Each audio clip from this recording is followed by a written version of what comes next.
Welcome everyone back to the next episode. I believe this is episode 3 of the Late Breakers podcast, where we've just completed the Japanese Grand Prix. And boy, oh boy, I thought Singapore was spicy. But I think there were some quite eventful things that happened in Japan this weekend. I think eventful is a very big understatement, actually. Looking back at some of the things that went on, it was a lot more entertaining in the earlier parts of the race than Singapore. Although the closing stages of Singapore was quite exciting, quite exciting. But overall, I think it was a great race that we had, and I can't argue with the results that we saw this weekend. Uh, Joining me for today is also Nash. How you doing, man?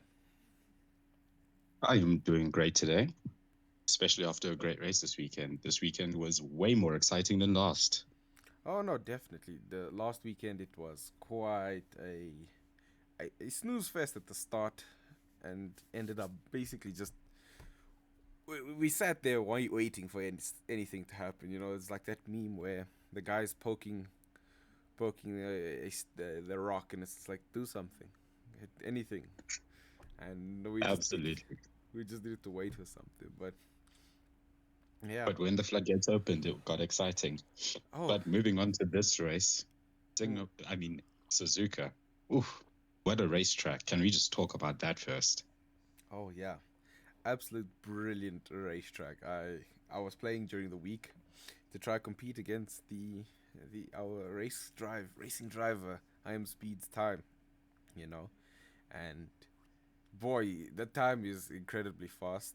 I was kind of scared because my qualifying time was very close to or what I would say, my time trial time was very close to what Max's qualifying time was, and it was scary. But overall, I think those S's are probably the most enjoyable corners you could possibly ever do in an F1 car. I, I I, 100% agree.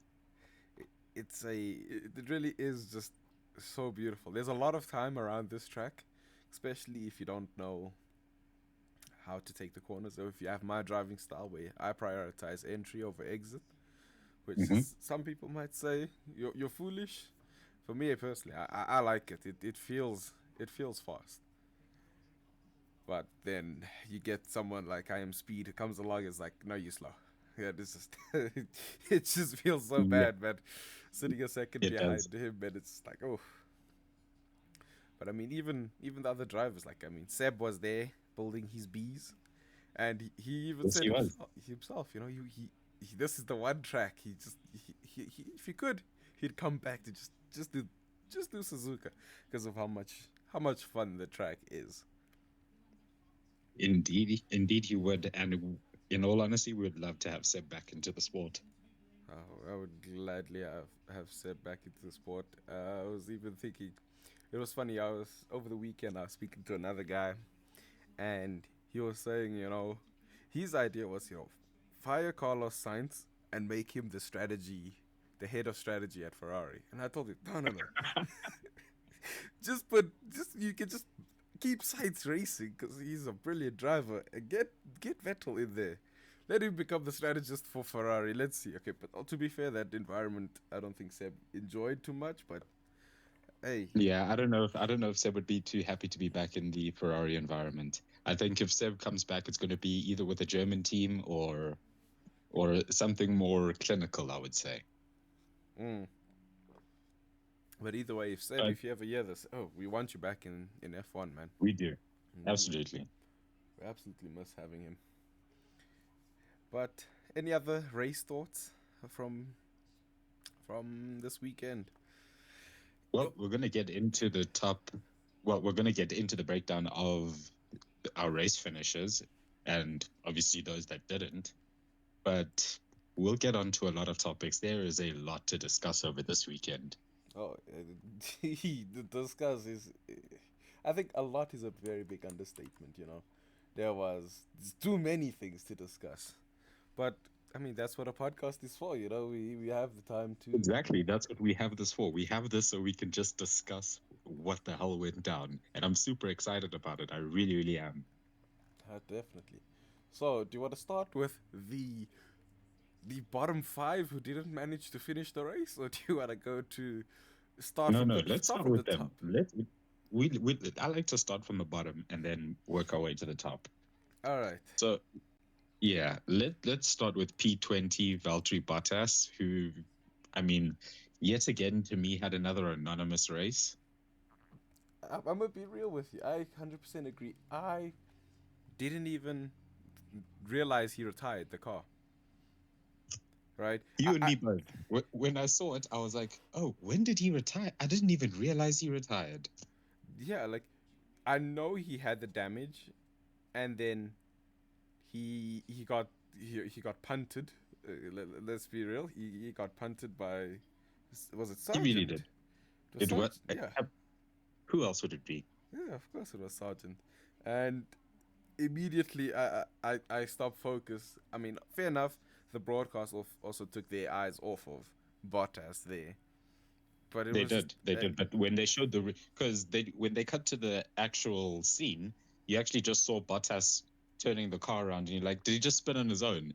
And you're just like, man, what's Bottas doing? And yeah, then you watch a replay, and you see he got absolutely booted into the air.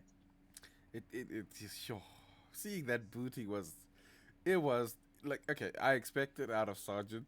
It's his very first time racing it. It's not an excuse. It's his first time racing because he put himself in the wall, and then yeah, all I can say is it was just like, damn, man, what a move! What a move is all I can say. It You're not reminded wrong. me and gave me flashbacks of F1 20. I think it was F1 2020 open lobbies. Oh, the dirtiness in those lobbies. That's what it reminded me of. Yeah, that's a different perspective that I honestly don't have. I never really played in the F1 lobbies, in all honesty. Yeah, and I mean, lap 7 to retire. That I mean, yeah. it's really early. It's really early. But I, I guess if the car was damaged and had some terminal illness that you couldn't fix, there's nothing you can do about it. Yeah. But speaking of someone that didn't have terminal illness on their car, they just absolutely drove like trash. Oh, P19, Sergio Perez. I where mean, do you over? how many times are you going to shunt it? Oh, I don't even know where to start with him in terms of my thoughts. You can go fully. Where he shunted,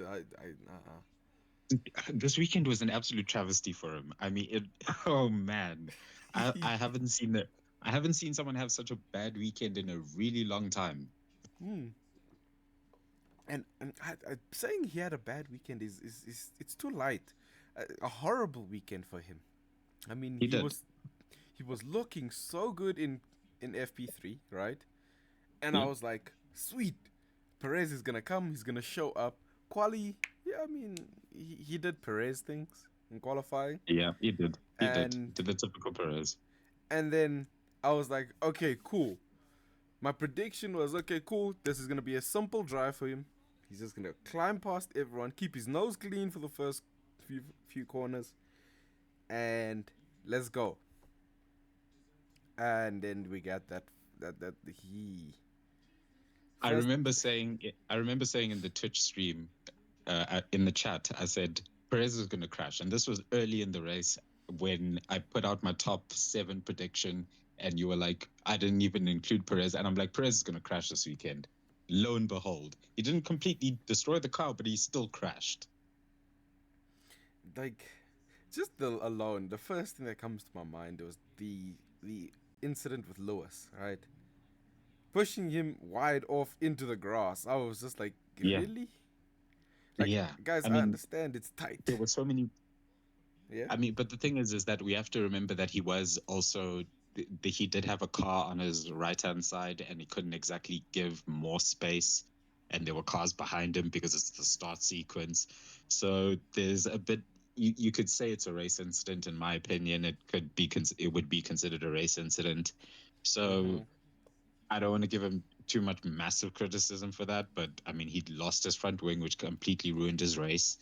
And then on top of that, he ended up shunting it into another car Haas. because it seems like he because he did it twice where he drove into the back of other cars because I guess he assumed people would just move out the way.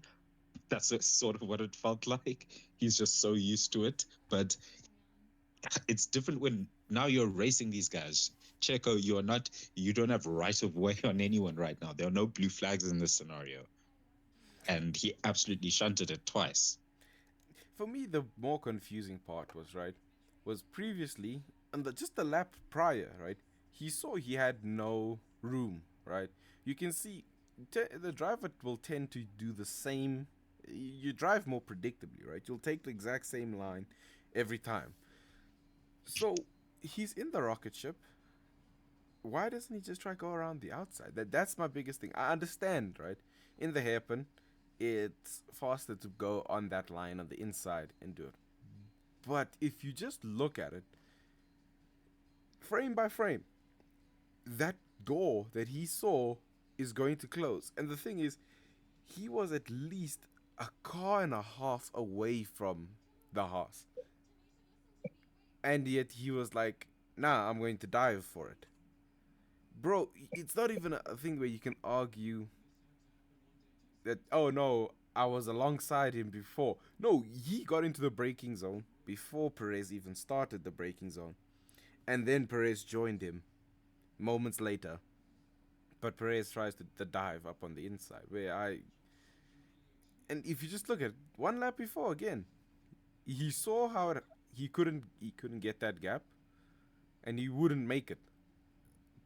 But he's still so far behind to try and make the move to just at least argue to say, hey, no, I maybe have some rights to the corner. You got to give me some space for the corner.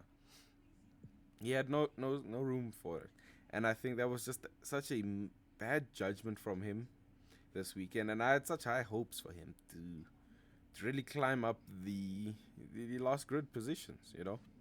Get a nice 1-2 in the bag again for Red Bull, and it's a simple, clean race that he can have for himself. I And mean, on top of that, he had that weird retirement as well. oh, there I I mean, he received 4 penalties this race. I mean, that's a lot. That's a lot to get. I mean, he had retired the car. They got another penalty, another 5 second penalty, and then they took out the car again to do, I believe, roughly about midway race, which means, around you know, lap 40 is when he came out again to do yeah, like three yes. laps, and then he pitted again to retire the car.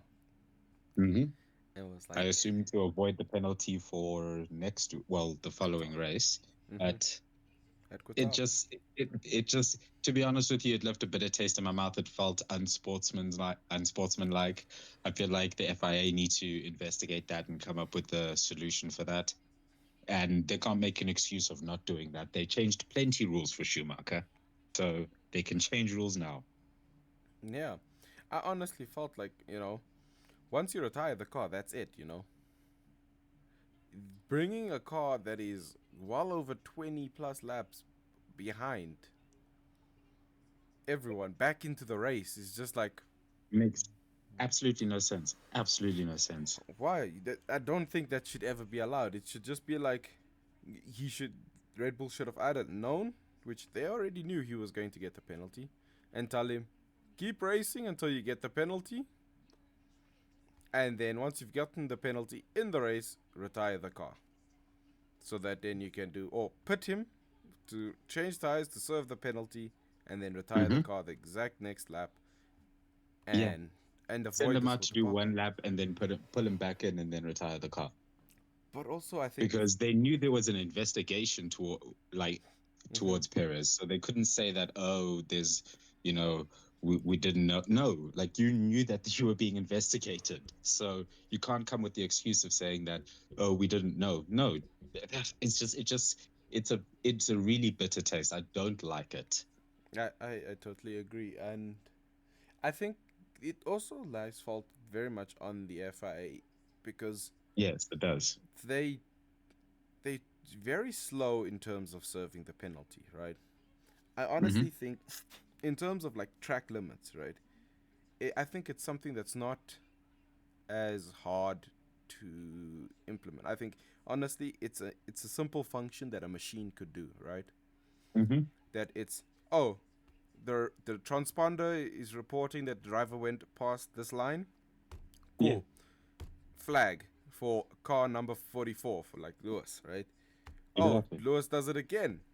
Another flag, and then when I say flag, it's just like in the code, Yeah, yeah. flag him, and then boom. Upon the fourth time, it's a thing where, okay, cool, Black and white flag. black and white flag, and it could be an Mm-hmm. automated system where the stewards themselves don't have to investigate something like that. I think that honestly wastes the stewards' time way too much if they have to deal with, oh, track limits, where it can be a simple cut and dry. The edge of the track is the white line. That's it. There's no, oh, but like a little, no, white line. That's it. Uh, it's done. There's no more arguments, discussions about it. Let's go. And I know there'll be a little bit of a confusion because it's going to be like, okay, where should the transponder be placed so that oh, track limits is here or whatever. But I think they could easily find a solution for that so that No, something no, like, I've got a solution. I've got a yeah. solution. You put the transponder in the middle of the car, then Hmm. you put the car on the track, and where the middle of the car is on the like track limits would be, that's the marker. So if it's like a meter off the track off the track essentially, then that's where you set the track limiter to. And it's not like you need to add too many transponders. I'm pretty sure they have those GPS and sort of Hmm. transponders. So if that transponder crosses a line, that means the car is over the line. Yeah. And Simple solution right there. I mean, yeah, it can solve that problem. And then a case where this, like Sergio Perez has an incident where he's punted another driver. It's a quick look over. The stewards can quickly be like, okay, cool, go back to X lap that Perez did. Boom, okay, cool. Investigation's done. Penalty served. That's a 5 second time penalty. yeah. And call it a day. Move on to the next But thing. in all honesty, we don't want them to be too rushed and too rash with their decision. Mm, definitely. So but there has to be some sort of middle ground. The efficient, I mean, the stewards are called like, it's not that I wouldn't say they're causing issues, but they are not responding to issues effectively. Yeah. Where they could, hey. And There should be some redundancies that they need to put into place that will make the whole experience easier, both for them and for the viewers, because we sit there, we have no idea what's going on. The teams are sitting there waiting for a steward to and ah about a decision. It's just it's very disorganized. yeah, because I mean, like, let's look at it, right? It takes them almost 6 laps, 4 to 6 laps to make a decision on it. That's well over 5 minutes for a discussion on, oh, has he gone, is he guilty for this, is he not, and then tell the team, right? Let's have this, because I mean, I think there's more pressing matters, like if a driver is to overtake someone in the safety car, right? Or Hmm. they overtake someone off the track. Hmm. That's something where like, if your idea of the transponder, boom, that's a quick and effective thing where it can be a notification to the team to say X driver has crossed the line and Hmm. what the transponder has overtaken another car. Revert position. That way, I mean, they obviously have transponders in the car because how else are they tracking the cars cars. on circuit? They show us maps of the cars going around track. So it can't be that hard to make an adaptation. Yeah. And then it can be a thing where, a driver's not three overtaken already two other cars now before they get served the penalty now because they have to give the place back. He gives the driver more time to say, "Oh shoot, damn it, I overtook him off the track. Fine, I'll give the position back, and then he can go back to fighting without having to deal with that. Now the stewards must hand out a 5 second time penalty because he overtook someone on the track. He's gained an advantage. He's left, and he's gone into the dust." Yep. And speaking of penalties, let's move on Ooh. to P18, Lance Stroll. Yo, Lancey boy. I don't even remember when Lance the most of the DNFs. The only person's DNF I remember is Perez because there was a whole spectacle about it. There was, absolutely. Lance's DNF at lap 20. It was he just got called back by the team, was it not? Because he was just a quiet one. You It know, was a very quiet race for him. I think George was hoping that someone like Lance and Logan was still in the race for his setup. Because I mean, He needs safety car. the two paid actors are out. You know, I Yep. was so Yep. stressed because I was like, the first safety car already came out, and I was like, damn it, man. And then it's like, okay, now who's the next safety car? Who's gonna cause the next? Lance is still in, Logan's in, and then it's like, oh wait, they've retired. Yep. Oh, is Esteban Ocon near his teammate? No. Oh, No, he's not. um, Nico Rosberg? No, he's not in F1. It's been a while. It's like, damn it, man. Yeah. There's no more incident causing drivers here, right? Except for George himself. And I was just like, but he's the guy who's looking for a safety car. He needs that safety car. Yeah, and it was a big disappointment to see Lance retire. It's just out of nowhere, but it just plays again to his the pay driver. He has. I mean, like, There I wasn't. don't know what UC is bringing to the team because even when he's in racing, he might as well not have. Last week he didn't race because he hurt his wrist or something in the crash he caused. And this weekend he was out because, I mean, I guess the car had some issues, but he also didn't have a particularly good race. No, definitely. It was just a. Nor has he had a particularly good weekend, to be honest. Yeah, I think at the start of the year he had a particularly good weekend at Bahrain when he managed to fight up for higher points. I think it was a P6 finish for the man. We can go look here. It was. Dude, Lance Stroll, where is he? 10th in the constructors. Bahrain, he finished 6th. Yeah, it was that was a pretty decent race for him right there. But one, two, three DNFs for the year for him. And I mean, even if we just go back and look at how many non-points finishes he has, one, two, three, four, five, six, seven races with no points finishes. That's incredibly bad, especially for the type of car he has, where his teammate is fourth in the championship and has been securing points so consistently. I mean, Fernando's only race where he didn't score points was Singapore. Yeah. Whereas Lance has got 7 races where he didn't score. 7 races where he hasn't scored. I mean, and that's just excluding the ones where hasn't DNF'd Yeah. or didn't start. Yeah, no, it is it's a big pain right there. Yeah, I mean, his highest finish was fourth this season. He hasn't really impressed. The reality is that he doesn't have. He, he's not the kind of driver you want in your team in order to push it forward.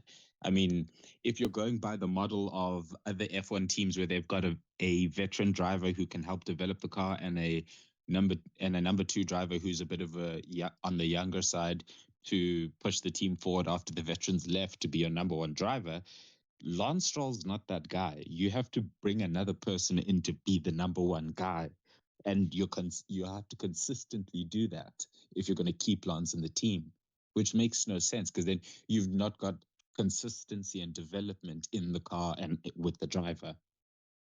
And Because especially if Alonso's maybe got 3 more years.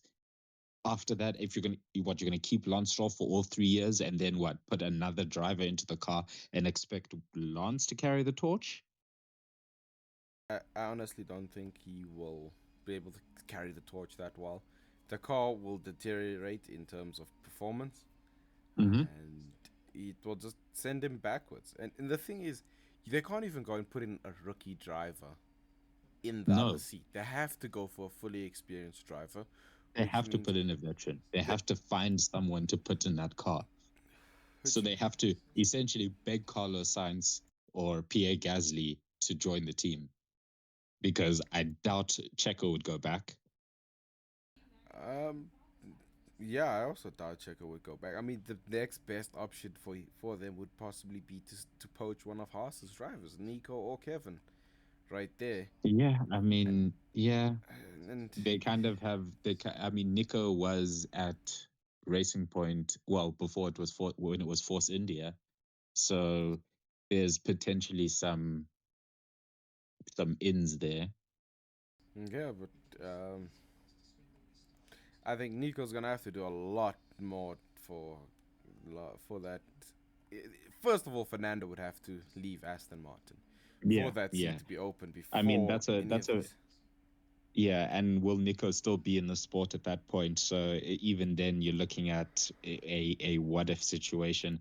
Look, in all honesty, it doesn't make sense. They'll at that point, you have to look at Alex Albon or Pierre Gasly as one of the two main drivers to bring in because otherwise you're screwed. Yeah, you're incredibly screwed over there. But to talk about a driver who's even more screwed than Aston Martin right now, Yep. Logan Sargent, his seat is 100% lost. After this It Japanese has to Grand be. Prix, it is gone. And He has to. There can no longer be justification to say, oh no, he's still developed. No, dude, there is no way. there's no hope here. And the thing is, I've been seeing some rumors that Hmm. it's potentially Felipe Drogovic who's going to come in to take his seat. I'm not mad about that. I can't be mad either about it. I mean, you could slap almost anyone except for Lance Stroll in this seat, and I'll probably be fine with with that seat for the driver. Yeah, Logan's crash this weekend where he punted Bottas was Valtteri. I mean, come on. like, I understand it's still you're fresh, you're excited to do this race. It's the first time you're gonna actually race at Suzuka, right? Take it slow. It's the first few laps of the race, my friend. There's nobody saying rush, rush. You know Williams, right? Your Yep. car has some form and pace, but you don't need to force that hard to try gain some positions. I mean, over time you'd probably be able to get ahead of Valtteri, right, and compete. Yeah. But yeah, That was unnecessarily aggressive. way too over And the top. yeah, I mean, and he's really had a nightmare weekend. He put it in the wall over the weekend. Well, during quali. I mean, he's he's really struggling. He's really struggling. Oh no, he really is struggling this. It's a horrible weekend for him. I'm hoping he can have better weekends for the upcoming races at Qatar. Qatar, I think, is going to be a very interesting one to see how he will perform at, because it's also sprint weekend at Qatar. So it means there's even less time for him to prep, which means our call for the safety car is going to be there. He's going. I believe he'll start the safety car in Qatar, but Every time we talk about him, I just really get depressed for Williams. Like it's like do you see whenever they cut to the garage with Williams after he crashes, just the absolute dejection on their faces, just the sadness that they feel. It's just Ah, man, he really does let the whole team down. He really does. I remember in qualifying, it was Yeah, you just saw you saw the one mechanic. He was pulling his hair out because he was like, you could see bro, the you could see the pain. You could see the pain in their faces. it was absolute pain. And the thing is, it basically cost him a 10-second time penalty because Hmm. Haas had to build essentially a whole new car in the FIA's You mean eyes. Williams? Williams, You mean sorry, not Williams? Williams, not Yes. Haas. My apologies. Yeah. And No problem. it's like a whole new car, like, bro. That's you know how expensive that is. That put him far ahead of Lance Stroll in Lance's damage numbers there, and yeah, I don't know. Logan just he hasn't impressed for the year, and it's just it's sad to see that he can't perform, right? Because we came in hoping like, okay, cool, we got a few rookies on the grid. Let's see how well they can perform under the new pressure of. And he was the American driver that came into I F1, I and I, we're like, yes. I just want to stop you just to interrupt and be honest. I never had faith in the kid, and I never thought he was going to do anything in F1 because he's never won anything. Um, and I know that sounds a bit rude, but he's not competed at a high enough level, in my opinion. He's not been able to beat his own peers in the same machinery. Therefore, how do you expect him to jump into a Williams and be competitive? I mean, at the end of I've said it before, I'll say it again. At the end of last season, Williams were waiting to see if we would have enough super race license points to get his F1 license. So I just want to point out the fact that the kid hasn't shown that he should be in the sport and isn't isn't nearly as consistent. At least Lance Stroll has actually won some junior categories, but Logan hasn't. No, I definitely hear you there. For me, I'm always one to say, let's have the drivers prove themselves. Regardless, we've seen your track records in previous categories, but here's F1. You get your blank slate, right? And I want to see what are you capable of. Let's see what are you able to do with a full seat. You know that for the next year you are signed. The only time you have to actually really worry about whether you're gonna lose your seat or not is closer to this time now, September, where it's like, hey, uh, contracts are coming up again, need to re-sign, and if you haven't performed, I mean, the biggest thing that's proved why he's definitely out was Liam Lawson. I don't even need to say Mm-hmm. anything more than just Mm-hmm. saying Liam Lawson proved. And we will get on to him. But speaking of someone that is has got an amazing drive and who didn't manage to get anything of it this weekend was Alex Albon. Got absolutely shunted at the start of the race. Race was over before it even began.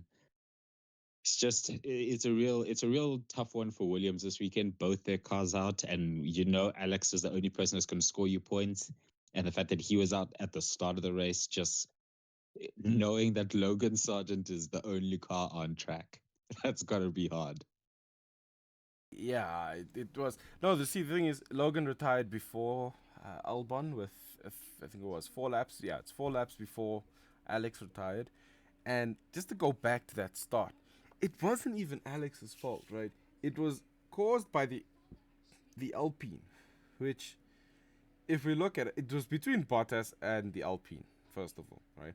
Because Bottas Mm. squeezed past, and the problem was, I don't know which Alpine it was. I think it was uh, Pierre. It Mm-hmm. was whoever's further back, starting the grid, right? Let's see. Yeah. Pierre. Oh, that's just race number and the position. Starting grid. Here's it right here. It was Ocon. It was Ocon. So I don't know how. Like, okay, fair enough. We say the start of the race, it should just be let them race, right? Yes. But for that level of chaos, I mean, safety car get brought out immediately afterwards, and purely because Esteban, they went three wide during the start, right? They didn't even get to the part where the road or track started narrowing yet, right? They Yeah. had a Yeah. lot of space for three cars to go next to each other, and Ocon just goes to the left, pushes Bottas into Albon, breaks Albon's front wing, and Yeah. side of the car. I think the floor got damaged by Albon as well. I believe the floor got damaged, which is what ultimately caused the retirement.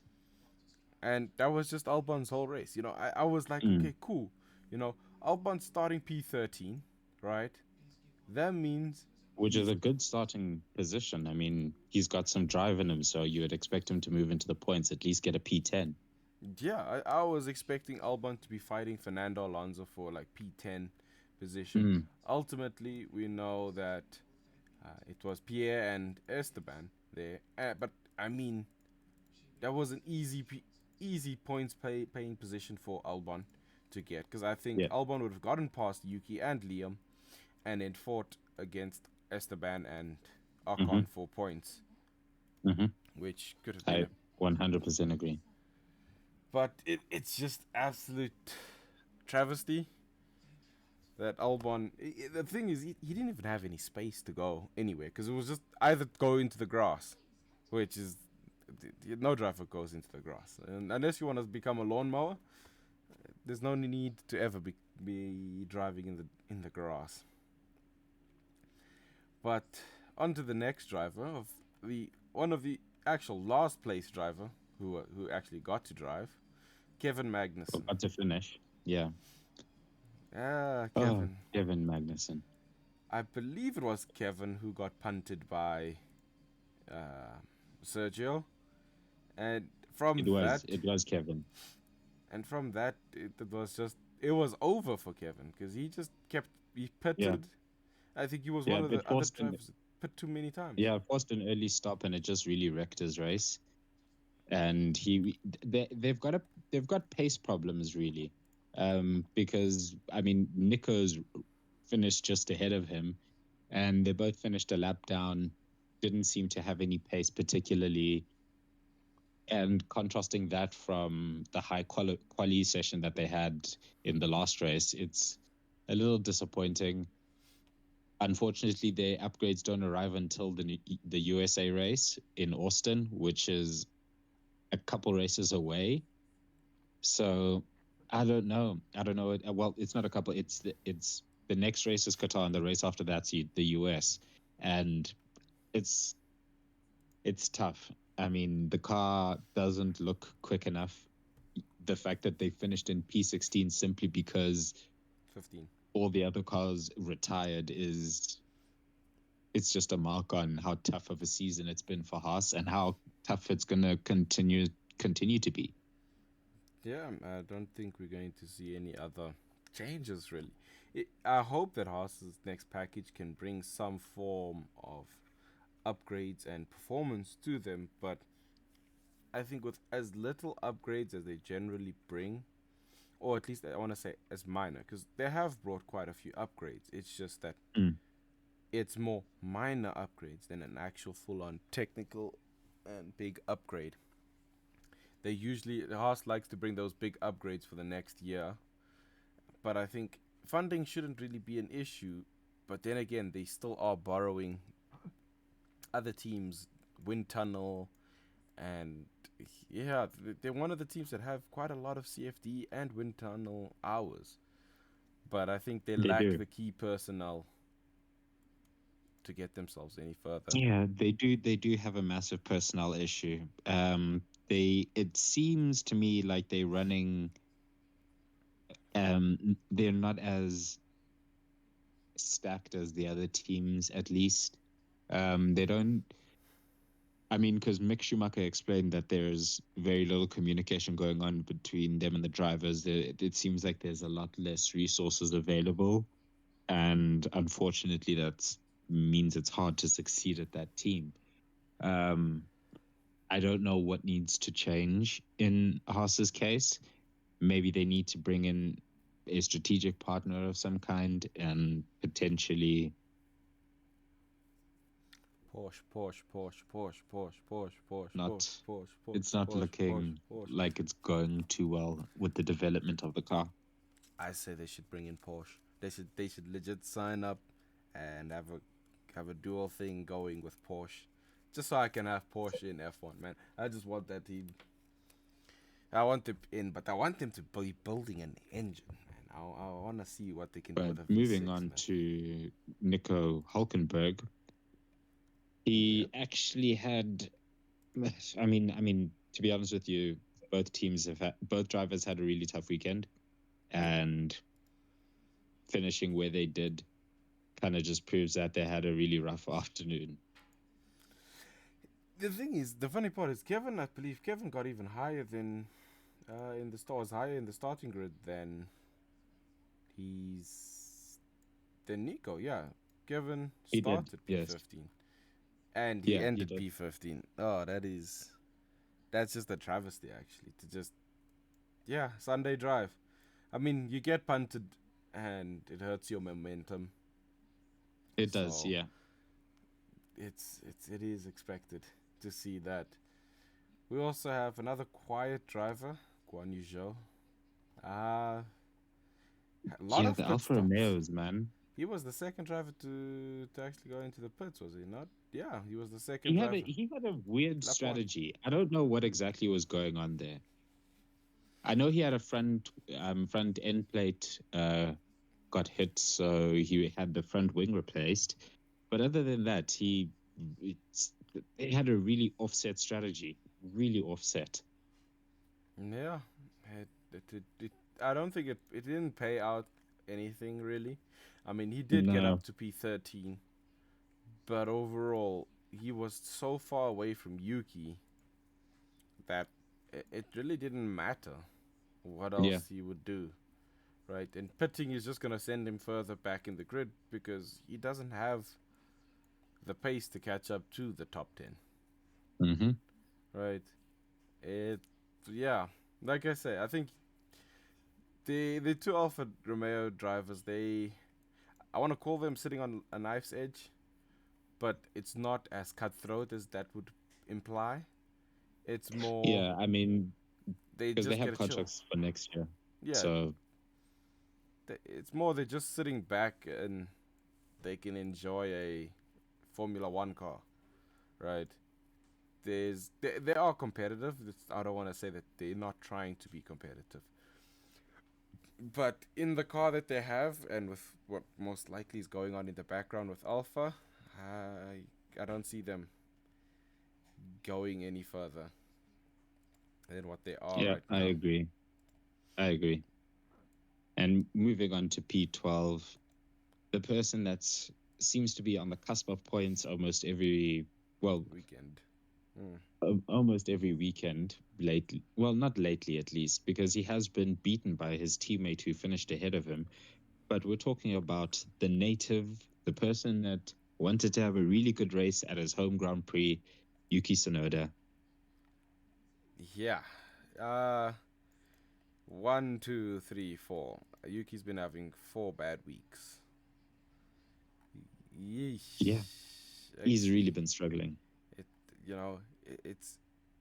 I want to say yeah no. It even starts further than that because I mean you look at his overall results for the year, and there are a lot of zeros here, man. There are a lot. There's only what one, two, three. There's 3 points. 3 points. Yeah. That's not a lot of points there. Sure, I do agree. He's been out of the points one, two, three times where he could have scored points easily. And I think this Well, race was not a easily. okay. Yes, I not don't know if easily would be the right thing to say, but it's a convincing. you would say yeah, he could have you want him to score points in those situations. Yeah, And the unfortunate thing, the driver that finished ahead of him is the guy that doesn't have a drive anymore, and that's Liam Lawson. yeah. Teammate I mean, beating we were him. talking about him earlier, saying that it's a travesty that he is leaving the sport when people like Logan Sargent are still in it, because he's come in and he has been lightning in a freaking bottle. Yeah, absolutely. Singapore. The thing is, like, Singapore, to score 2 points in Singapore, Mm-hmm. this bro, like, he got birthed by fire. Italy, he Yeah, nearly scored points, and then comes yeah. back into Singapore to score 2 points, and then in Japan, nearly scores 2 points or one Just point. on the cusp, man. On the cusp. Okay, to be fair, he was 17 seconds behind Pierre Gasly, so it wasn't a thing where Yes, he was. he could have fought for the actual points. He didn't Yes, have the I pace in agree the with car that. at all. But in if you're just looking at the just the sheets, this was If you just look at the standings, you just look there and you go, man, he could have got some points today, and that would have been fun. But he had a decent race. He kept his nose clean. He drove the car well, and he brought it home in P11, which is admirable considering the fact that this is now his third race. And is it his third race? His third race, right? fourth race. Fourth race. It's just, I mean, fourth race, and he's able to be this consistent is really impressive, and kind of shines a light on the lack of quality that Logan Sargent has. Mm-hmm. It definitely does. As well as the fine tuning Yuki he's been missing out Yeah, on. Right? yeah, yeah. Because the thing is Yuki's been in this car. He's had someone like Pierre Gasly to show him how to be aggressive with the car, how to get it ahead. And we know that Mm-hmm. the car is quite bad, right? But for the boy who the man not boy, the man Yeah, the to come man. in into the car, do two races and get to grips with the car. First race 13th, next race 11th, where he could have gotten some points, Mm-hmm. and then Singapore gets not one but 2 points for the Mm-hmm. team. I mean that's freaking incredible. That that I really think there's a is. lot of pressure there. I think there's a lot of pressure because Helmut Marko seems so screwed up, like yet again. Because I mean, if you look at it, I mean, an interesting point I want to bring up is how many drivers in F1 actually come from the Red Bull Academy. It's actually quite shocking Yeah, because you've got yeah, because you've got Carlos Sainz. you've got you've got Max Verstappen, Yeah. you've got Carlos Sainz, Yep. you've got Pierre Gasly. Pierre Gasly, you've got now Liam Lawson, Yuki Yuki Tsunoda. Tsunoda, Alex Albon, and then when Danny comes back, Danny Ricciardo. That's seven drivers that are Red Bull Academy boys Mm-hmm. that have been on the track. So it's really impressive what Red Bull are able to do. But AlphaTauri are struggling. They really are. It doesn't seem like upgrades are coming fast enough. But I guess they're moving on, and most teams have now moved on and are focusing on next year's car. Trouble is, there's still seven races to go. Yeah. And you're just gonna abandon the car at this point. Yeah. I mean, there's still a lot of season to go for you to give up on the car now. I mean, as you can see, like, I mean, if you throw some upgrades in the car, you could potentially have two cars in the points because it doesn't seem like they're super far off, especially when it's track specific. Mm-hmm. 100%. They could easily get back into the points with this, and we'll see what Daniel's able to do when he returns in Qatar. Mm-hmm. I do think he's going to struggle a bit. His hand's gonna feel some form of pain. But yeah, if Danny gets ahead of Yuki again, it's gonna be a struggle for Yuki to be keeping that seat any further than what he currently has. Because I mean, Well, I think because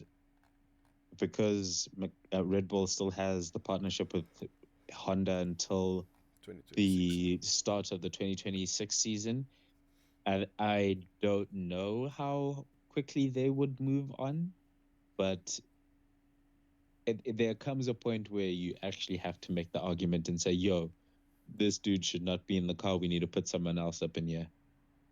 100%. Then the next team that still got some drama going on with them, Alpine. Mm-hmm. So timing should have, the actual results should have been Pierre Gasly ninth and Esteban Ocon 10th. But on the final lap, the team asked Pierre to swap positions with Ocon. I mean, for me, you're already in the points with both drivers. Yep. What is the point of getting any form of team orders, right? Think about this. They screwed Especially Pierre when over. you're 3 seconds down. I mean, he still ended up 3 seconds down on Alonso, so it's not like he was chasing him. Exactly. And it was the last lap, Yeah, right? It's the race is over, you know? yeah. You're not going to get 3 seconds in a lap unless you've got the No, freshest of tires on. And the thing is, if Pierre had got those points, he would be sitting in 10th right now in the championship. And yeah, that's. it's just like, wow, guys. Really, or at least tied with Lance Stroll, because Pierre got 1 point. He would have been tied with Lance Stroll. He Yeah, probably would have been put ahead. No, Lance got a I think he P4 would be finish. ahead. No, because Lance has a P4 finish in terms of standing The like head. that, Yes. head to head, Okay. Lance still gets ahead. Fair enough.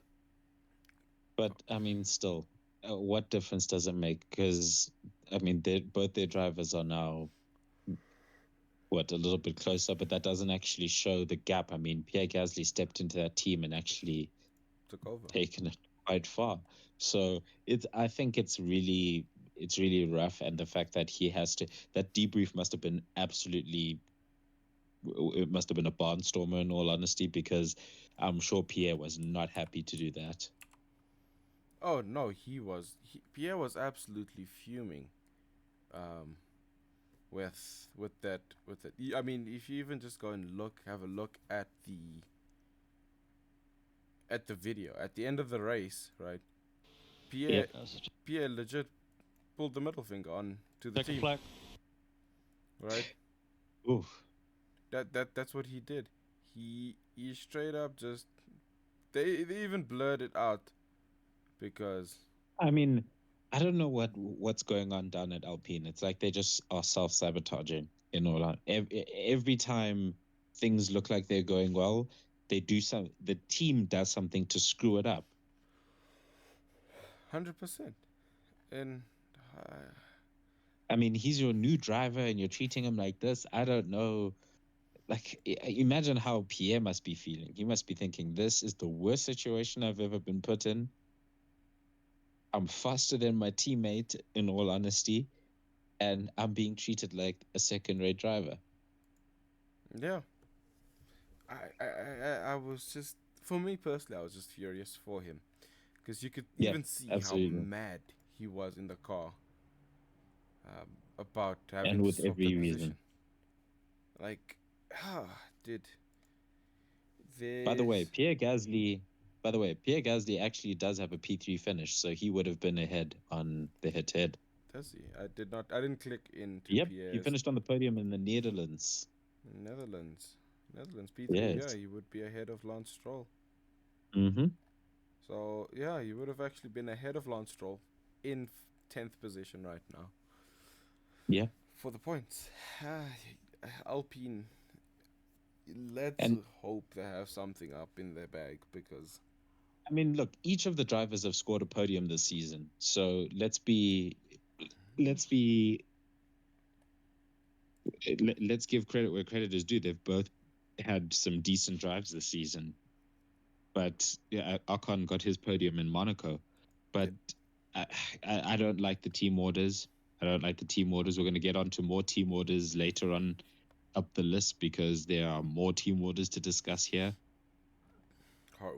Worst form of team orders that I saw. Yeah, Yep. it was a poor player in team orders.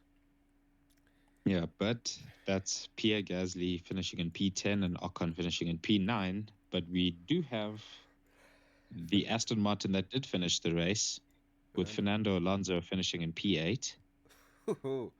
Fernando made me laugh in the race. I'm sorry. Oh, yes, he did. They pitted Mm, him way too early, and he was mad at his engineers. He's like, "You just he really left me was. out to the lions, my friend. You better come up with something." Like Oh, that was a man. man who was furious.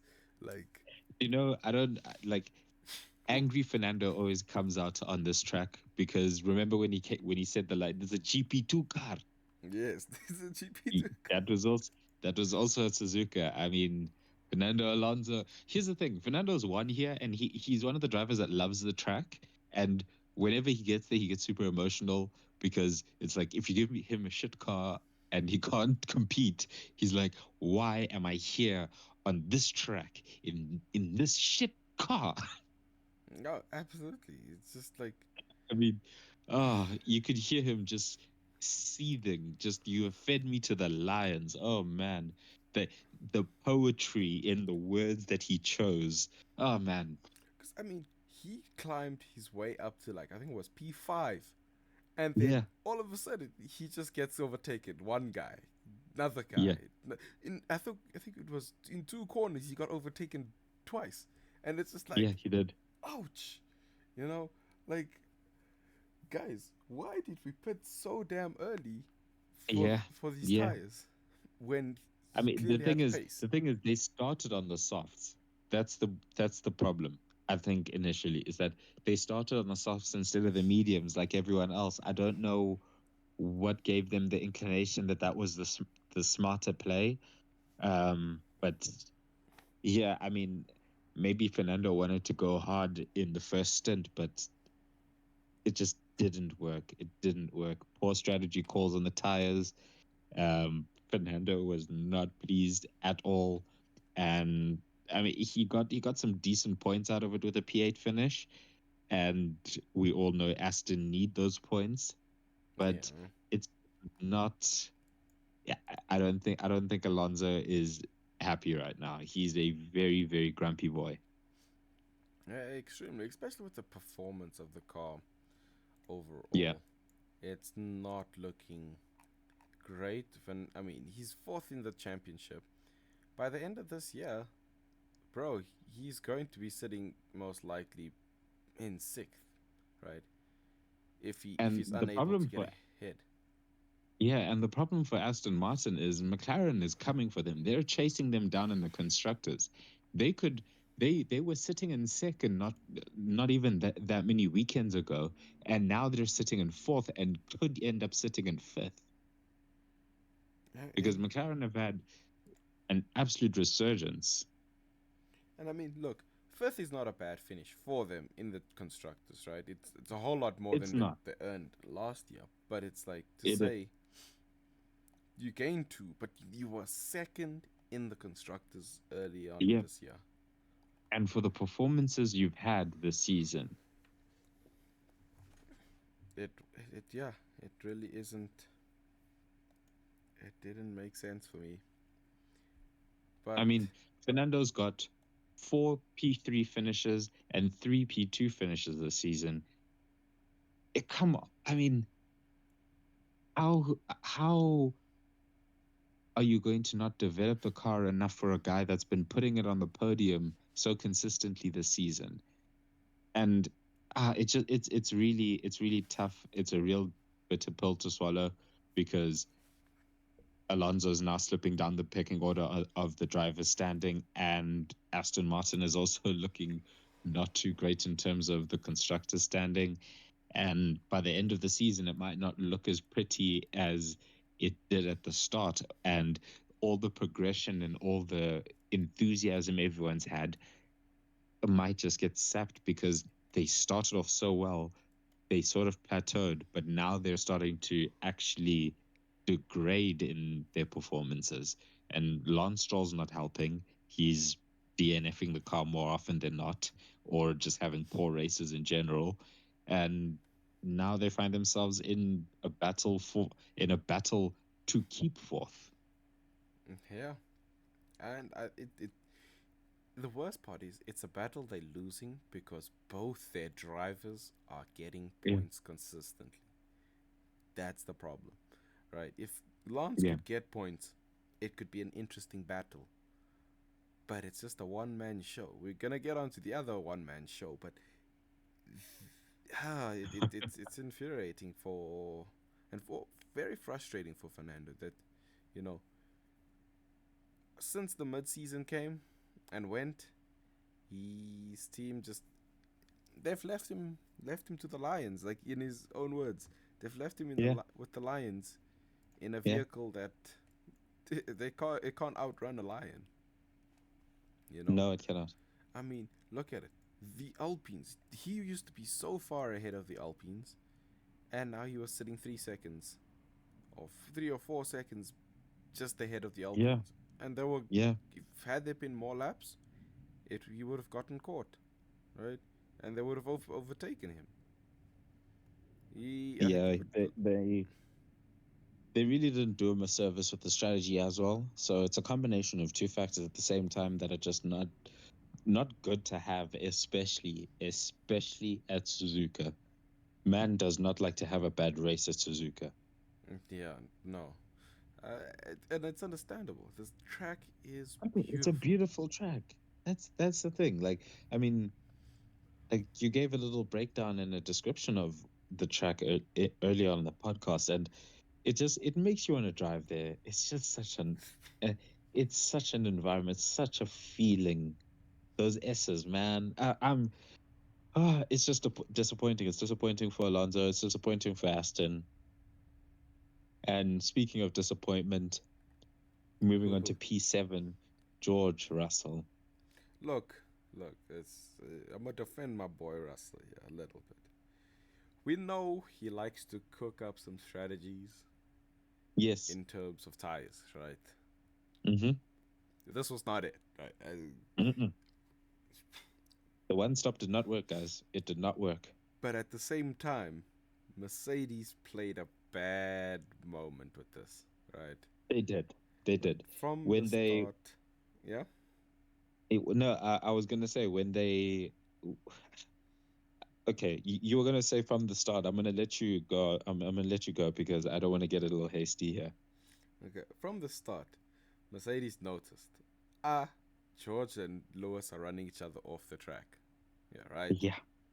And immediately Mercedes were like, okay, uh, anti Lewis Nico moment immediately, right? Yeah, And they I split mean, the George had to strategy. get onto the radio and say, "Are we racing? What's going on? Are we fighting each other? Or are we fighting everyone else? What's going on?" Like even George was confused. I mean, I was confused. I think everyone was confused on why the two of them are fighting each other this I mean, bad. here's the thing. The problem is that I think that maybe is a bigger problem because from the start, George was on a different strategy, and if Lewis had just let him through and let him run his race, there's potential that they could have helped each other finish maybe one position higher. Yeah, I think they I they mean, honestly could have caught Leclerc. yeah, they could have. I mean, the two of them, like if George had slightly fresher tires and was chasing down Leclerc, let's say Lewis had fresher tires, they could have swapped. Lewis could have pulled him along and they could have chased down Leclerc. But when they tried to do the Carlos Sainz trick, I mean, Carlos Sainz even came on the radio and said they're trying to use my own trick against me. And like when that didn't work for them and then Lewis came on the radio and said he's just wasted so much time, that for me was like, what a that is that's you're not supposed to do that, man. And more importantly, the smarter thing to do would have been to bring your teammate along. Yeah, it always is. But I think in terms of the strategy, it was more beneficial to have George stay ahead. That was the Yeah, biggest key. right? I In order, actually don't think so because I think Lewis had more pace. So if you had Lewis in front and have George following, at least George would be able to keep close with the I pace. I don't think so, because here's the problem, right? Mm-hmm. I was watching the race. I was looking at the delta. Mm-hmm. George, with the DRS from Lewis, was still a second slower than Carlos. He could not. George could not fight against Carlos, even if he has the DRS. Without the DRS, he was 2 seconds slower than both of them, right? The whole Okay. the reason why I say the strategy for Mercedes was to keep George ahead, right? And have Lewis battle Carlos, because here's the big thing, until Carlos burns out his tires, right? Because we know Mercedes have better tire management than Ferrari would.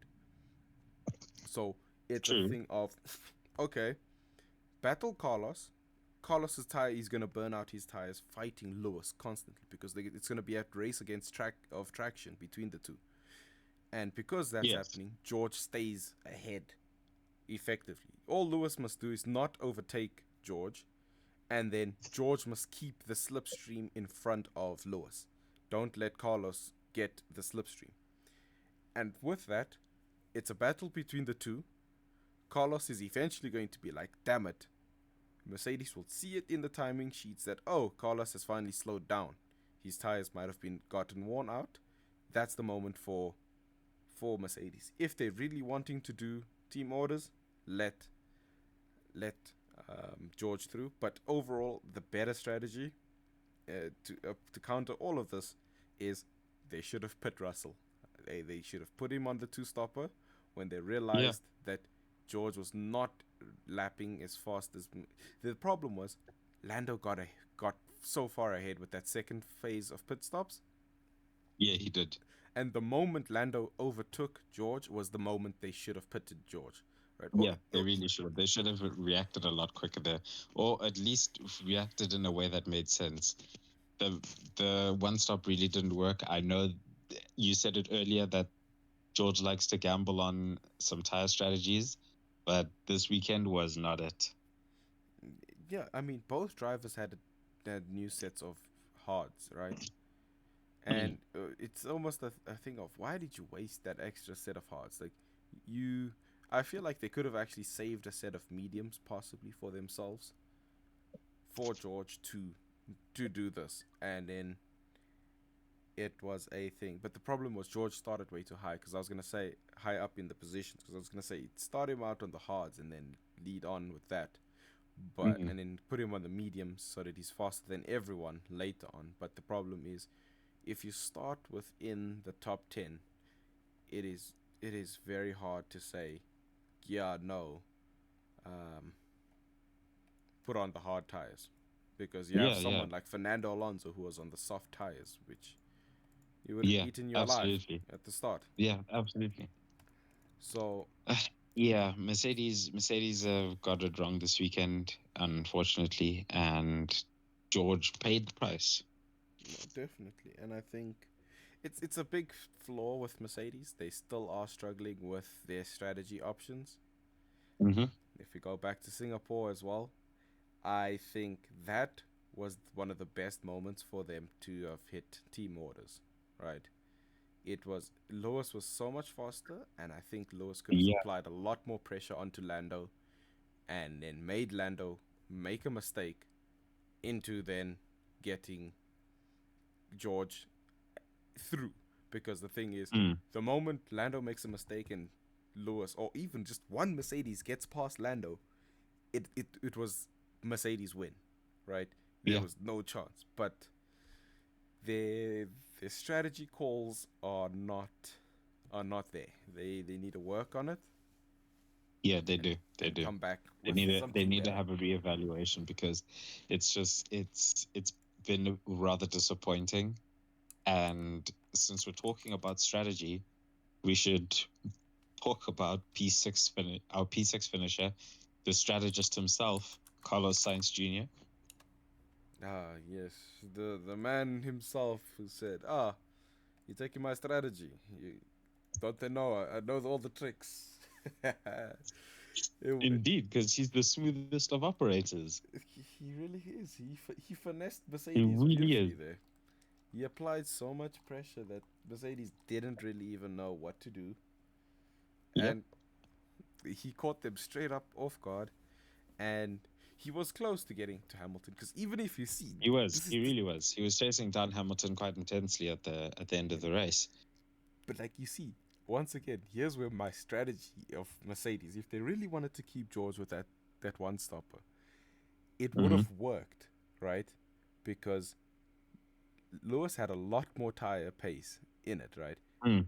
Mm. And we saw at the end of the race, Carlos is like 1.2 seconds off of Lewis right now, right? Yeah. So it could have easily been a thing of, okay, cool. Once it gets to that closing stages of the race, George, let's do the switcheroo, right? And Lewis will Yep. pull you along. And then easy thing. I think the only thing is I think they would need to do that switcheroo through the back straight into 130R Okay. so that then George gets so that yeah, George then gets The the DRS DRS from protection. that Yes. Yes. and Yes. You're then correct. pulls him along through into Yeah. the S's so that he can then but then Lewis needs to kind of get away from George so that George in through the S's George doesn't have too much dirty air stopping him from flourishing through the S's. But Yeah. Carlos, the man, he broke Mercedes' ankles to use basketball terms. You know, Yeah. He did. he went for a left and he faked left and went right, and Mercedes were none the wiser from it. Mm-hmm. And to get, although I will say we can't necessarily say that he completely finessed Mercedes because the Mercedes got one position on the Ferraris at least. But yeah, I think it was an entertaining race between the two. It, it Yeah. You're not wrong. You're not wrong at all. I mean, speaking of the entertaining race between the two, we should move on to Mr. Lewis Hamilton, who finished in P5. yeah, um, very close call with George. Had a Yeah, we almost had a really big shunt between the two Mercedes drivers this weekend. was it Monza or was it Spain where Hamilton and Rosberg came together? I think it was Monza, was it not? Monza was Max and Hamilton. No, no, I'm talking Uh, Lewis and I think Nico. it yes. I think they crashed at Monza, but I also think they did crash. That's Spain. They crashed at Singapore once. No, no, I'm looking at the Monza one specifically. That's what it looked like it was going to happen, right? Oh yes, yeah. It Yeah. just looked like because George got pushed onto that curb, and that curb is not your friend. I'm gonna tell you that now. That curb is not your friend, and there could have easily been George overcooking the rears and then clipping Hamilton, sending both drivers off, and that would have been two extra positions for Liam Lawson and Yuki Tsunoda. Like that could have been Mm-hmm. two extra free positions for them. Luckily, we didn't have it. Lewis did get jumped at the Indeed, start because he did. He did. He got mugged. he got mugged because Sergio pushed him into the grass.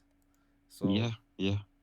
Fernando got well ahead of all of them, and it is a true shame because I think Lewis had quite a good start. I mean, he essentially jumped Carlos. No, no, Carlos got ahead. Sorry, Carlos was fighting Charles, and then Lewis was fighting up against Sergio, and then Sergio pushed him into the grass, and then Sergio had his problems and sent himself back down the grid. So yeah, it is not the greatest, but I think he did overall. He drove a good race. He really did. Yeah. I mean, he was consistent. Um, but I don't know. He was catching Leclerc. That's the thing. He was, but I don't know. I don't know, man. It seems like Mercedes don't have after the upgrades. Ferrari have brought, it seems like Mercedes are lacking in a bit of pace. So that's a bit underwhelming for me. It's a little sad because I like seeing Mercedes succeed, and it's a little rough to see. But on top of that, they are chasing them, and Ferrari at least are chasing Mercedes in the constructors now. They're within touching distance, and with more finishes like this, they are going to take the fight to Mercedes in the constructors. They really are. And I Yeah, mean, it go all the way down the wire, all the way down to the wire. yeah, and it really is. I mean, even if we go look at the drivers, right? It's, I think George, before it was before his DNF. No, it was before Netherlands, right? Before Netherlands, after Belgium, he was tied with Charles Leclerc for points. Yeah, Netherlands would have put him ahead of Charles, and he could have kept on getting further and further ahead. But then yeah, yeah. Mercedes messed up the strategy at Netherlands. I They mean, did. they really did, and I mean that was a free podium for George, right? Which was a lot of points on the table. Yes, Singapore, absolutely. Singapore, George put himself in the wall, which was Yep. more But that points he was a could have. P3 right there. It was more points for I him. mean, a P4, a P4. Sorry. Yeah, it was easy P4 for him right there. And then Japan, 6 points. He could, No, no, it was a P3. I made a mistake. My apologies. I yeah, keep yeah, doing that. P3, because Max wasn't in that P3. race. That's why. Yes, he wasn't. Well, not contending at least. Not in that race. Yes. Um, Yes. and now, if you look at it, he's tied with Lando Norris for points at 115 points. Mhm. And Lando's ahead of him because Lando's got so many P2 positions. Indeed. And we'll get on to that. Mm, But I mean, I think the problem is uh, George does have a bit of a mistake in him every now and again. And like similar to Charles Leclerc, who we will get onto next, sometimes they just are a little overconfident or just make a mistake that is far too costly. And I don't know. This one just seemed like poor strategy and also just an unnecessary risk, especially when they started so high. yeah. There was a point in the race where George even asked, "What can I do? What can we do to maximize our positioning?" And that's not particularly maximized. I wanted the Mercedes to finish ahead of the Ferraris, and unfortunately, neither driver finished ahead of either of the. Well, Lewis managed to finish ahead of Carlos, but not ahead of Charles. Mm. So a little underwhelming in that sense. It really was. And it was a very big misplay with that tire strategy. They Mhm. should have done the pit and moved Yeah, on. should have done the pit. But moving on to Charles, I think had a nice quiet race. I think He did. Yeah. he came under fire from his teammate at the start at lap one. He managed to hold it down, and that was it. That was Charles was good. He managed his tires quite well. He managed the pace.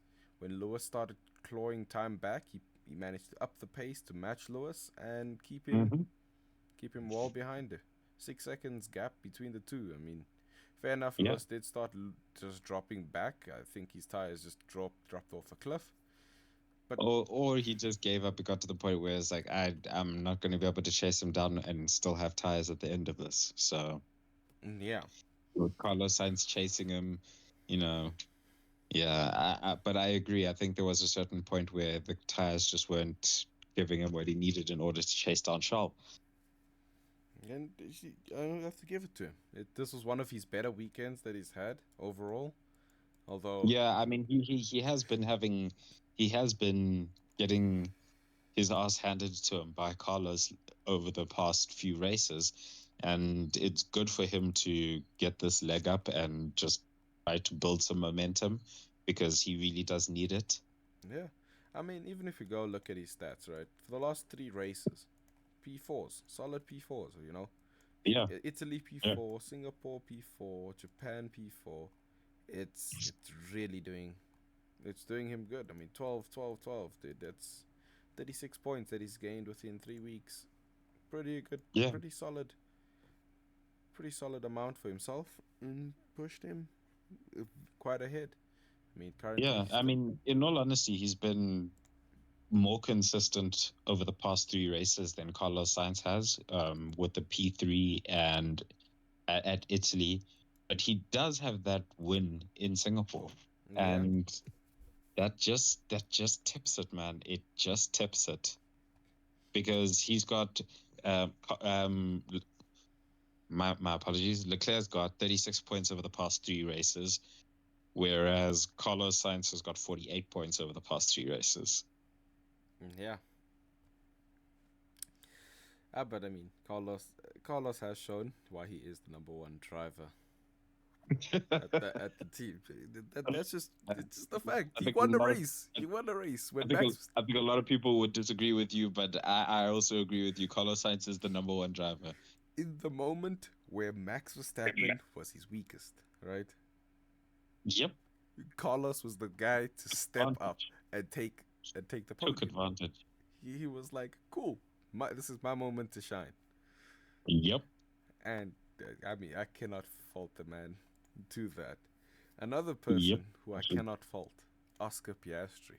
First Oh, podium, it is rookie year, bro. well done.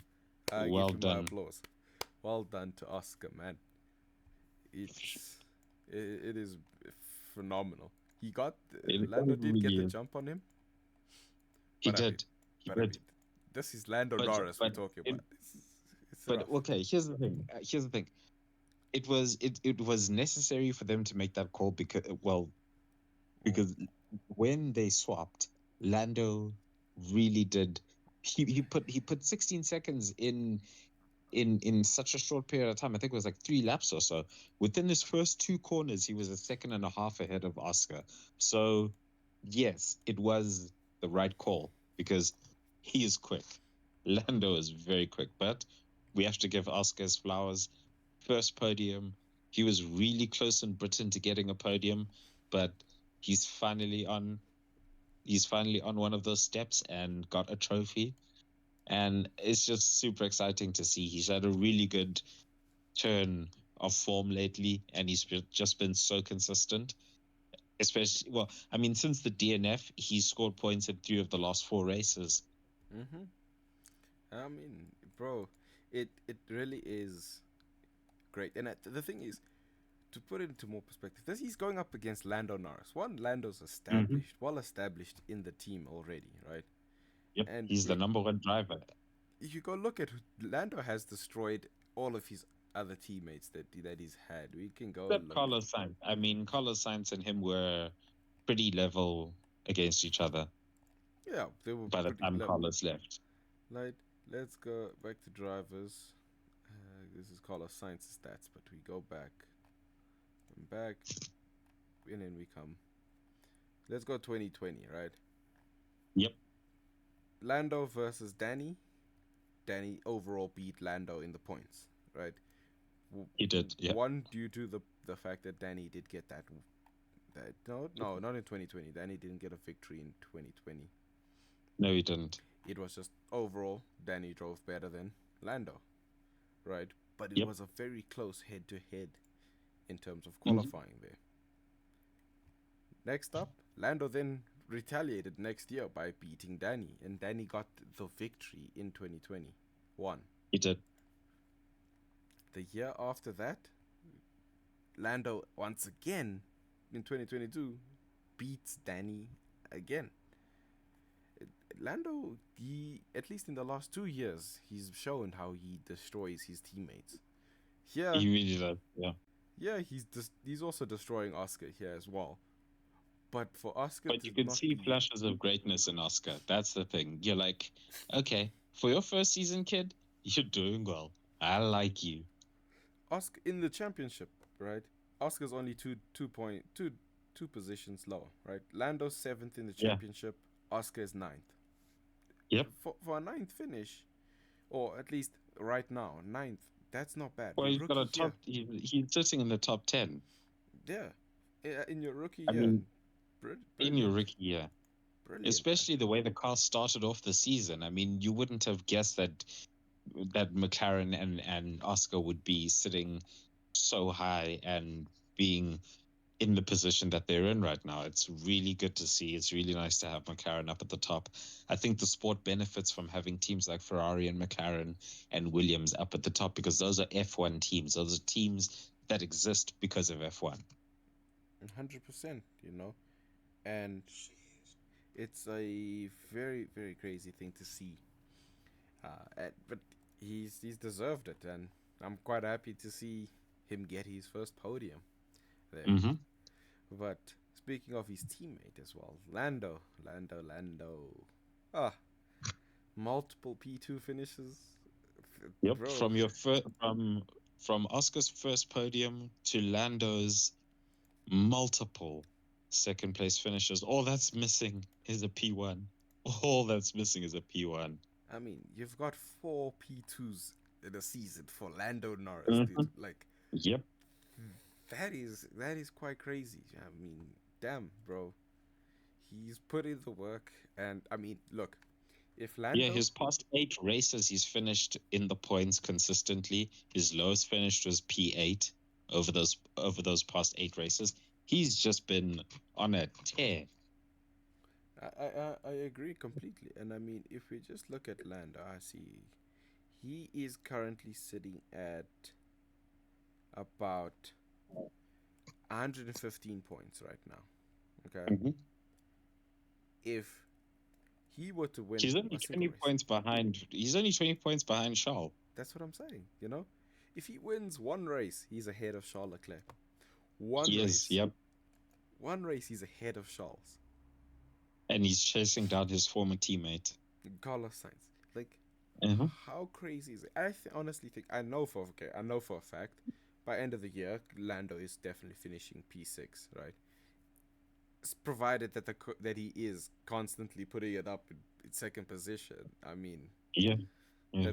it's a no brainer. He might even just catch Carlos Sainz, by Well, the with this first half of pace. the season was a bit underwhelming for them. I mean, he had 4 P17 finishes.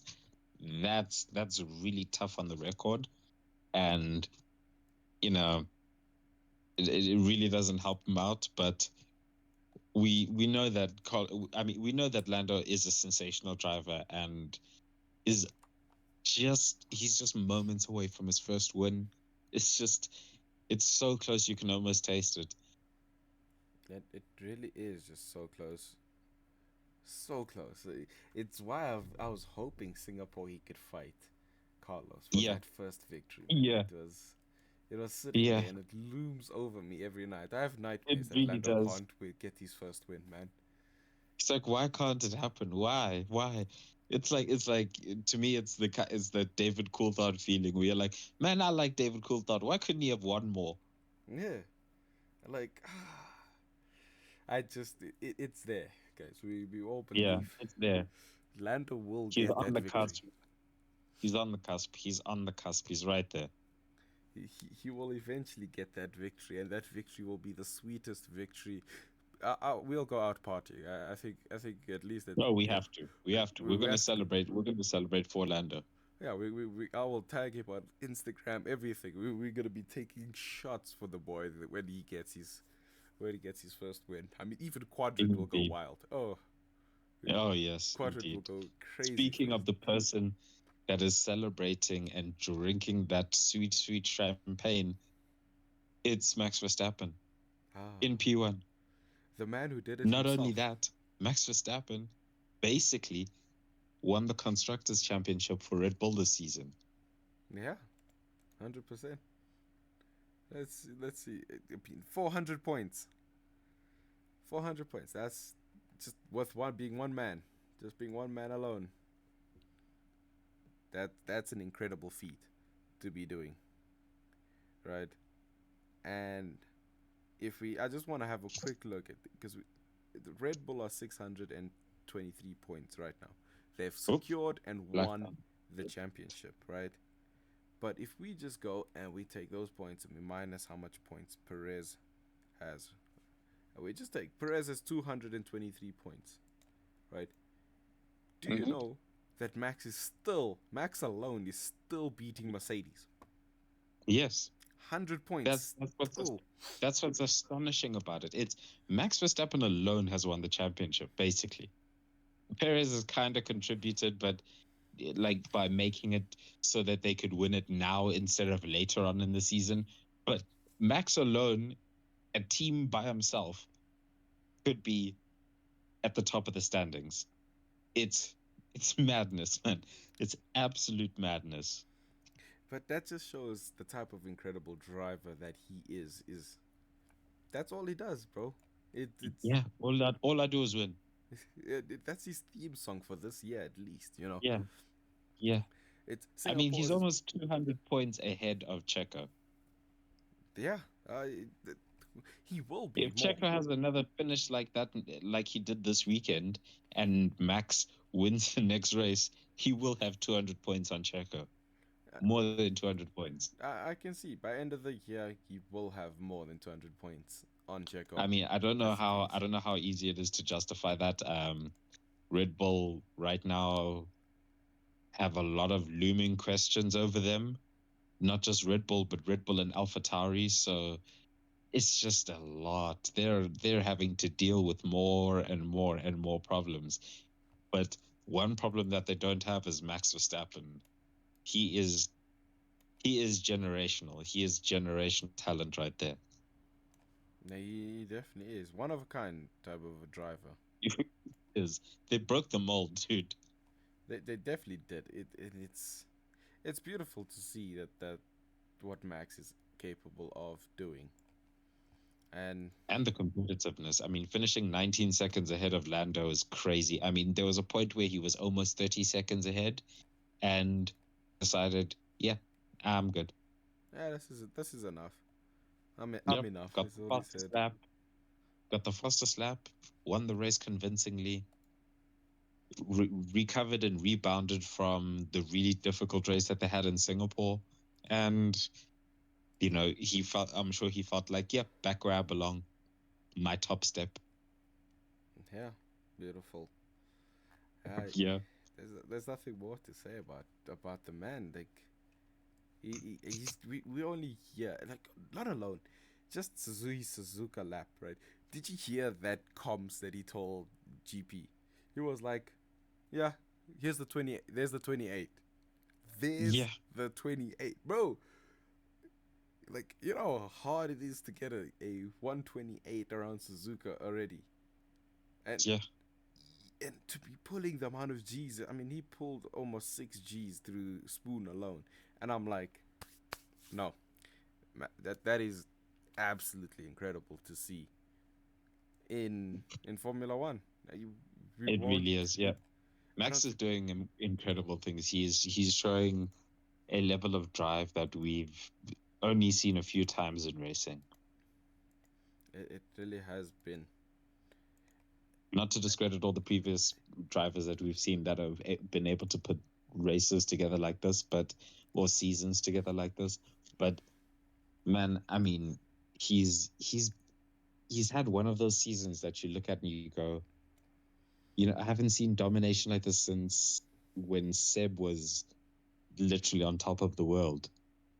Yeah, and I mean, he even recreated the one picture of Seb with 9 consecutive wins. Like that was a sick moment. Like Yeah, it really, really was. That was dope. That was really dope.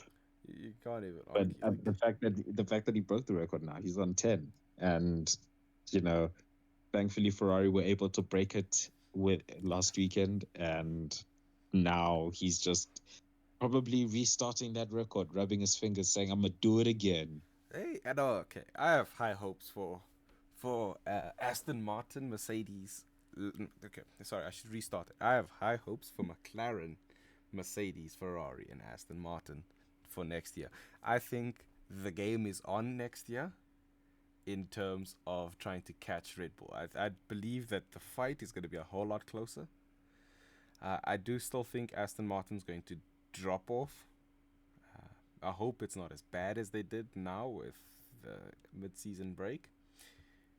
And I just see the competitiveness is going to increase, and it's just going to show Red Bull that they have a big issue at hand, which is their I second driver. I I find your your disbelief in the Windwich Adrian Newey disturbing. No, no, no. Did, We're did, in did we're I? in downforce era, bro. We're in downforce era. I think Red Bull have already started developing their car for next year. Oh no, They're already ahead of everyone. I agree with So that. I don't know. I think the gap will close. I think, and I hope that's really my hope. I really hope that the gap closes.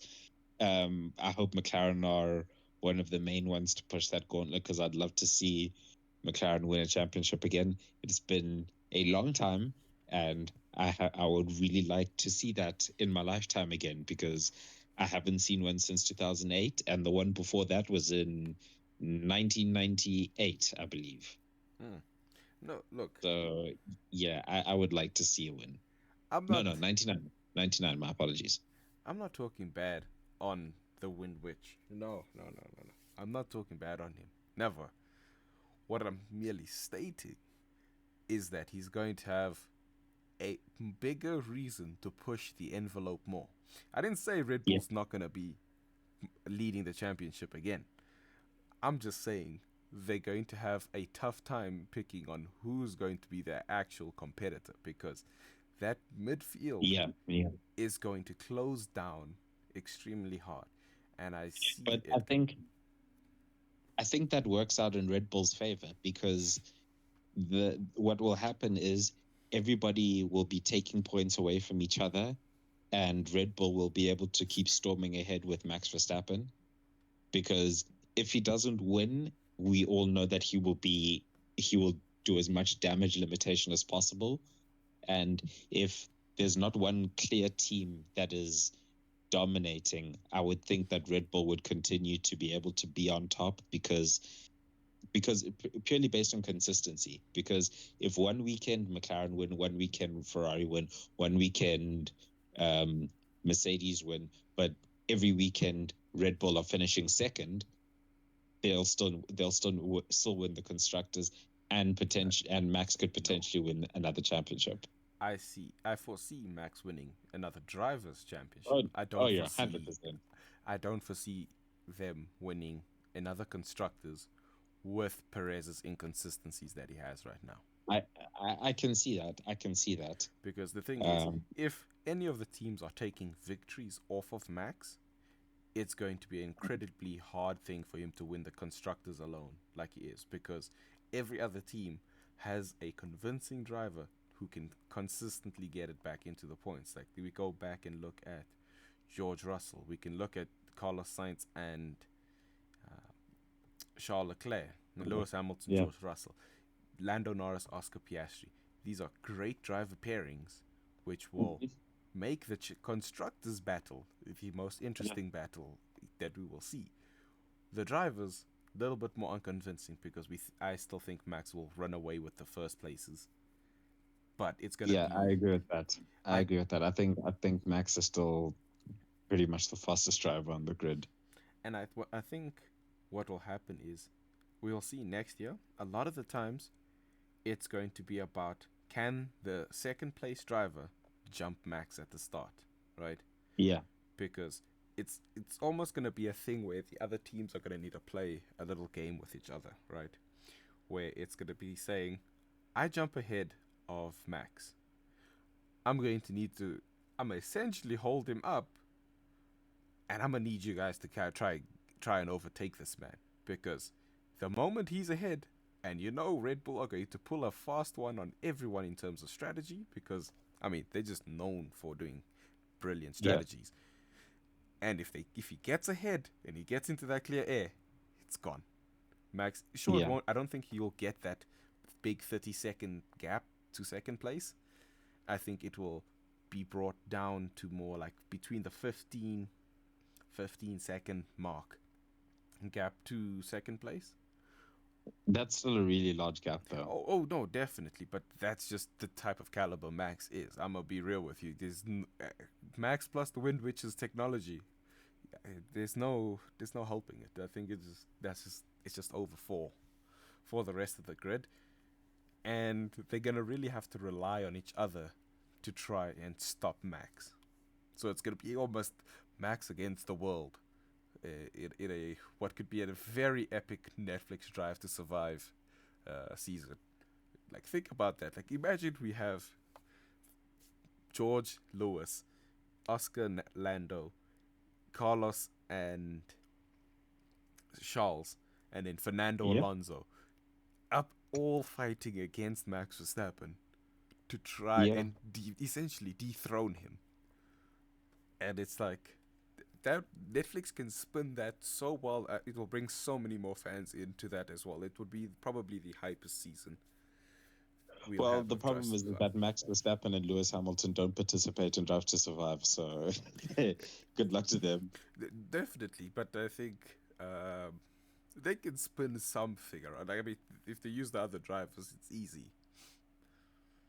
But Yeah, they are potentially there. I mean, look, uh, it will be interesting to see a battle between Max Verstappen and the other drivers for race wins instead of seeing them run away with it so much. I would love to see an actual battle for first place. yeah, Kind of like last year with him and Charles when they were swapping back and forth and having these amazing battles for first place until the eventual drop off of Ferrari.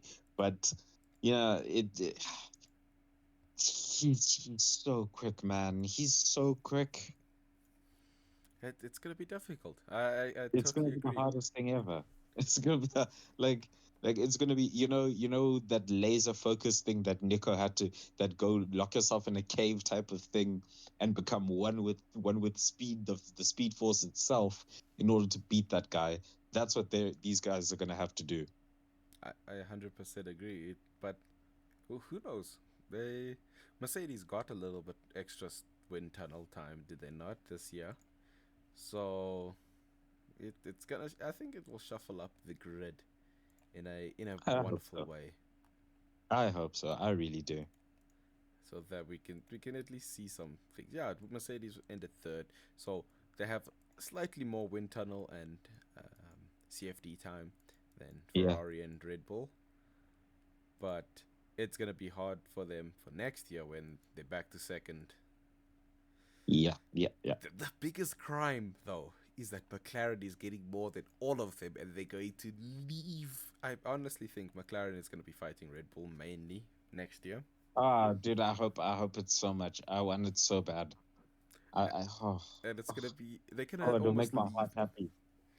They're going to leave the other three teams in the dust, which those teams are Well, here's Mercedes, the thing: Ferrari, and Aston. if McLaren can get it right, they've got two drivers and they can win the constructors convincingly. But if they get it right and the car is competitive to the to the Red Bull, Oh, I think they could win a world championship with one of their drivers. Lando, only They have to. They have to prioritize Lando. they, They have they to. have to. They have to say Lando is going to be the guy that we're going to prioritize. Like, yeah, Oscar's just gonna have to take that back seat this season or that season. He definitely will. I It- think Time will come. Your time will come. But right now, Lando, my boy. like Lando, we know like the thing is, Oscar would need to understand right that you're not supposed to be fighting each other at that point. If they're fighting for the title, right, for driver's title at least, it's a thing of it's usually gonna be 1v1. Lando Yeah, versus Max. don't crash. Yeah, Your whole sole purpose is you need to help your driver, your teammate, yeah, as well as the team in gaining as maximum points as you possibly can. In the moment where yeah. I mean, they both need to end up on the podium, but also they need to strategize the way similar to how they did this past weekend, and be able to like play the strategy game in the sense of one of like offset strategies and that sort of thing. Because Checo doesn't seem to be participating in the podium challenge. So there are a lot of things that McLaren can do to make sure that they are prepared for when they are battling for the world championship and battling Max Verstappen for race wins. Yeah, there's oh the strategies. That's the most interesting part. I think we still yet to see some more interesting strategy plays from McLaren, and I think that's gonna play a vital role in trying to beat Red Bull because if you muck up the strategy, Red Bull are just gonna run away with it. Yeah, I And agree with that. and I it, mean, we've seen some shaky strategy calls from McLaren, but ended up working out. But I hope they have what it takes in order to take it to Red Bull next season. yeah, but 2024 is gonna be a fun season, I think, because most teams have Yes, already indeed it started will. working on that car specifically. Mm-hmm. And I mean, I honestly wholeheartedly believe Red Bull's pushed their whole focus onto next year's car, and they're not even looking at this 100%. year's. Yeah. There's no point to Yeah. look at it. They've already won the constructors. Max is gonna win the championship within the next few races, Yep. so it's gonna be one hell of a joyride Well, for next year. well, I mean, there's still 7 more races this season. Hopefully, they've taken their foot off the accelerator enough to give us what we want. Okay, look. Initially, some fans' idea was, Max wins the championship as early as Japan right now. Yeah. He goes on holiday, and they put Danny Rick in Max's car, and Danny Rick can come in third place, or something like that. It was I mean, hey, one, two, I three. I'm not mad about that. I would not say no. But we all know who Max Verstappen is. Yeah, he's racing to the end. That boy is trying to win every single race from now until the end of the season. Yeah, he's trying to not drop the ball once. Yep, 100%. He is not built like that, dude. That kid is an assassin. And hey, and honestly, it's good on him. He shouldn't stop Yeah. because it's the No, fault he of the other shouldn't. drivers and the teams. They need Yeah. to get better and build Yeah. a Yeah, yeah, yeah. faster Yeah, car. absolutely. Build a faster car. And that's basically it. And ladies and gentlemen, I believe that is going to end up concluding today's podcast, where we've got now at least a 2 week break until Qatar. But don't think that we're gonna run away with not giving you another podcast episode. There'll be more things to come Absolutely next not. week, even though Mm-hmm. it's a break week. You can easily catch us on Twitch as well when we do all the live streaming qualifying. Next weekend is the Qatar, so it's going to be a sprint race weekend, which means Friday qualifying, and Mm-hmm. into Saturday sprint shootout qualifying, and then the sprint shootout followed later on, as well as And then Sunday the race, which will be what very fun. will be on the 6th and 7th and 8th of October. So next week, this week there is no race, but there is one Next week the Friday. following week. Yeah. So, ladies and gentlemen, we're going to love and leave you guys here, and we'll catch you guys in the next episode. Cheers. Cheers.